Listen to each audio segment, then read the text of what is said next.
Here's this vortex spinning, and let's say that you are feeling some despair. You are pretty far from the vortex. So even though circumstances and events for all of the things that you've been asking for have already been arranged, you can't see them. Your cell phone's out of range. The message has been given. The clues are there. The path has been carved. It's all ready for you. But you're out of range because you're an ornery toad.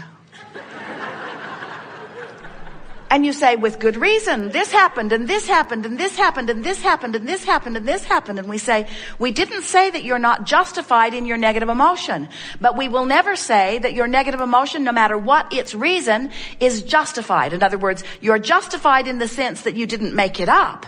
But from our point of view, there is no excuse in the world that is big enough to keep you outside of this vortex where everything that you want is. It must just be a misunderstanding.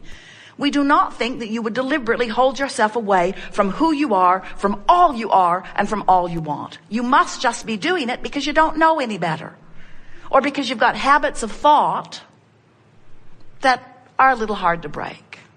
So this gathering is about figuring out how to change those thoughts, and therefore change that vibration, and therefore change that relationship, and therefore change that emotion, and therefore change the way things are manifesting in your experience. Now, we've been a little heavy here because you are powerful in your desire, and you're doing extremely well. Look how well things are going.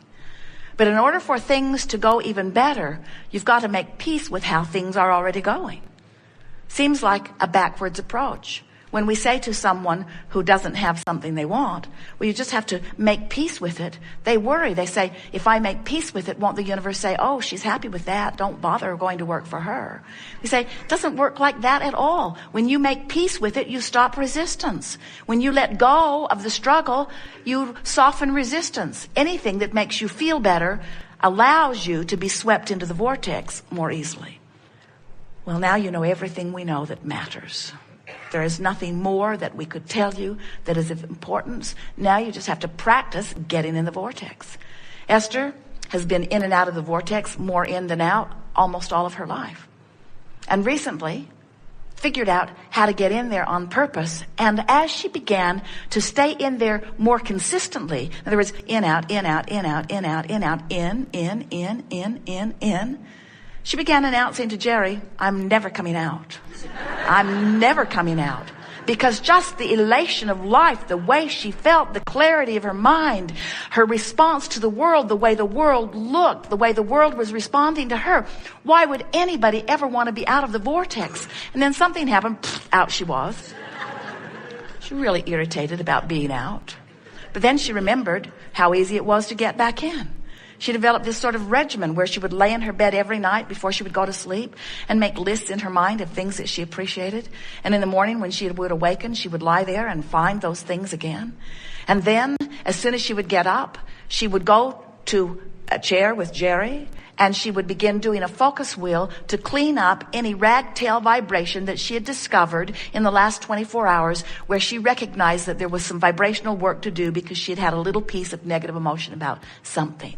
And once the negative emotion was activated because of her attention to it, and then released or deactivated because of the focus wheel process that she was doing, she would go into rampages of appreciation and long lists of positive aspects. And the whole process took about an hour a day, 15 minutes before she went to bed, 15 minutes when she woke up, and then about a half an hour of processes.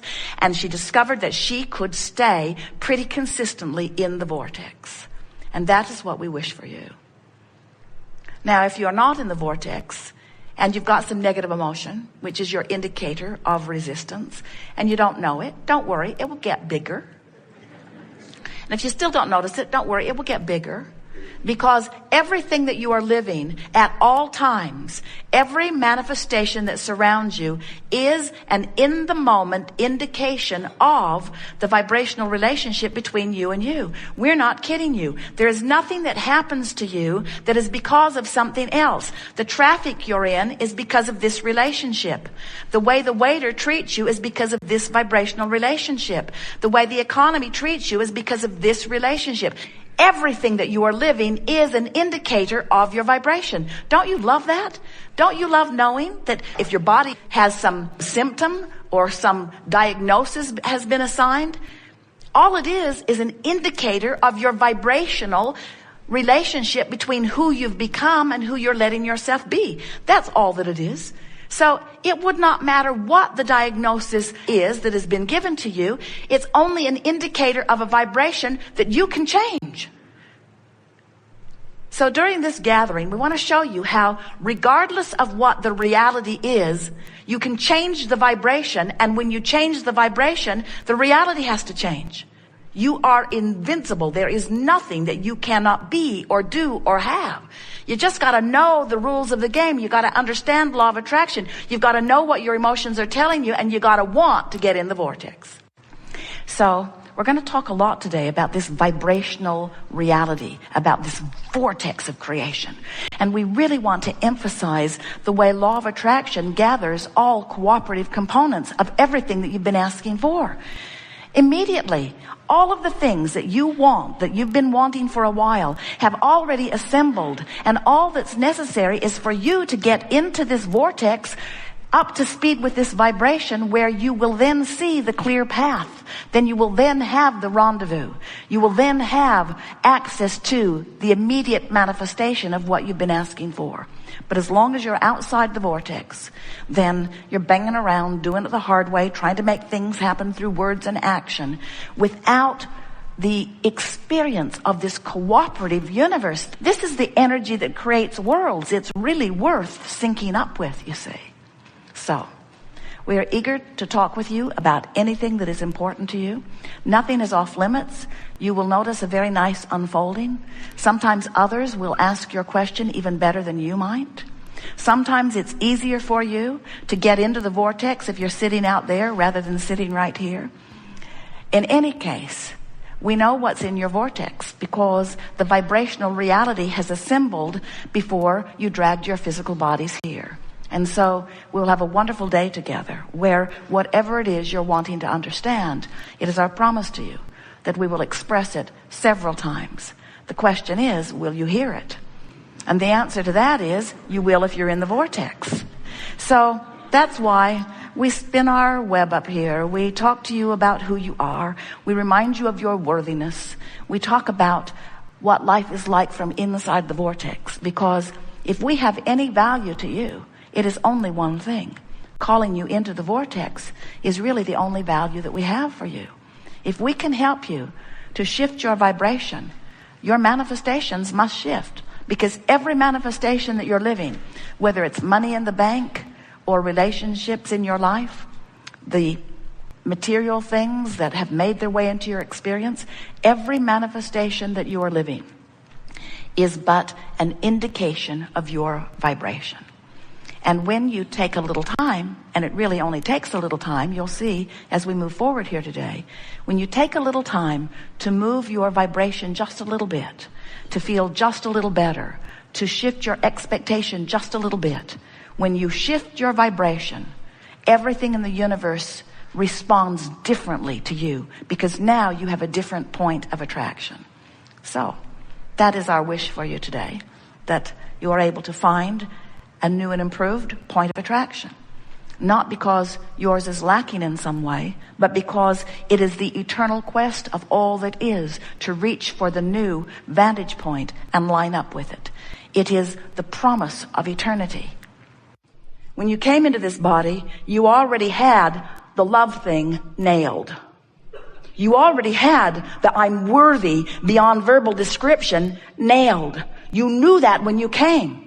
But you came to have more exposure to more life in order to evolve into yet more and more and more and more and more. And you've been doing it, every one of you, and your emotions let you know this one very important thing, how well you are keeping up with you or how not well you are keeping up with you. So your emotions are so important. They are your guidance system. When you get here, a lot of others around you who have forgotten that, it's easy for them to remember it when they hear it, though. The resonance within them tells them that. But they've temporarily forgotten, and so they're looking at you And when you're behaving by their standards in the appropriate way, which usually means you had to be born in their vicinity and only hear the things that they were talking about, because if you get out into the world, you get confused right away, because there are a whole lot of people living a whole lot of things in a whole lot of different ways. But so here you are, you're born, and they're looking at you. And if you're keeping the rules that they've set up for you, then they feel appreciation or approval of you, depending upon what's going on with them. But if you behave, they will like you. But if you misbehave, then they won't. And since their liking you seems to be important,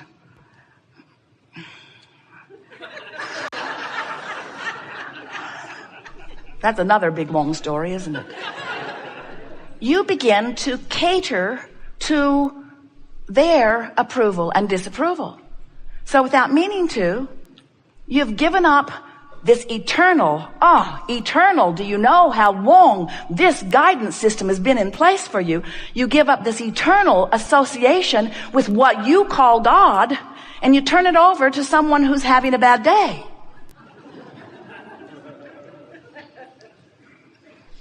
And then over time, you become more and more confused, because the broader your world becomes, the more different people ask different things of you.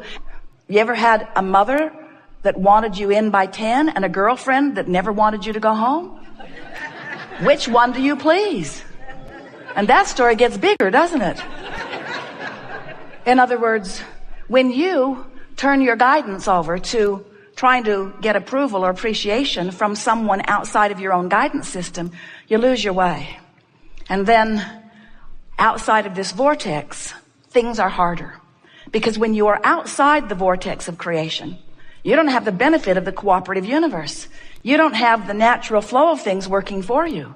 So you work harder. It takes more effort. In your confusion, you can't get it right. In your confusion, you can hardly figure out how to get your body moving. In your confusion, you keep bumping up against harder and harder things.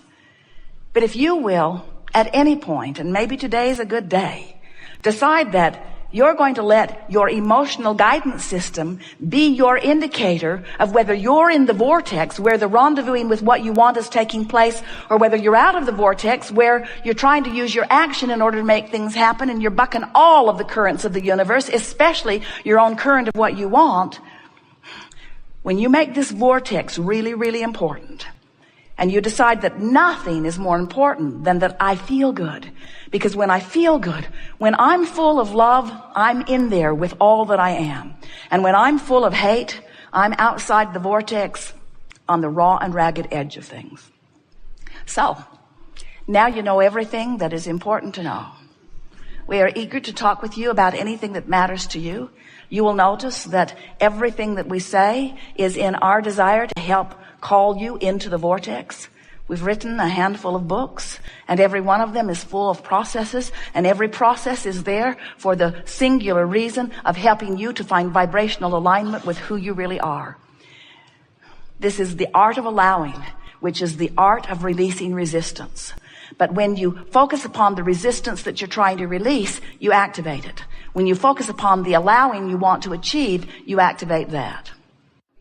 Get into the vortex and milk it for all it's worth, and stay there and feel the resonance of it and know who you are. And the more you're in that vortex, the more you become unwilling to hang around outside of it. And the more you're in it, the more you feel the familiarity of it. The more you tune your awareness to what it feels like when you're in and out, until you'll become, as Jerry is describing himself, you just barely brush across the surface of something that isn't up to speed with who you are, and it gives you prickles. Not because you've done something awful, but because it's not who you are. It doesn't resonate with who you are. Life is supposed to feel good to you. You are powerful beings, and you've come forth with great reason. And we really do. We make too much of all of this. Just find things that feel good and focus on them. And when you find things that don't feel good and you're focused upon them, say, hey, I'm focused upon something that doesn't feel good. Why would I focus upon something that doesn't feel good? There must be something that I could focus upon that feels better, and then feel for it and find it, and feel for it and find it, and feel for it and find it, until you come into alignment, till you close that gap, till you tune yourself to the vibration of all that you've become. We've enjoyed this interaction immensely. It is exhilarating to come together with those like you who are reaching for the fulfillment of who you are. It is our desire as we visit like this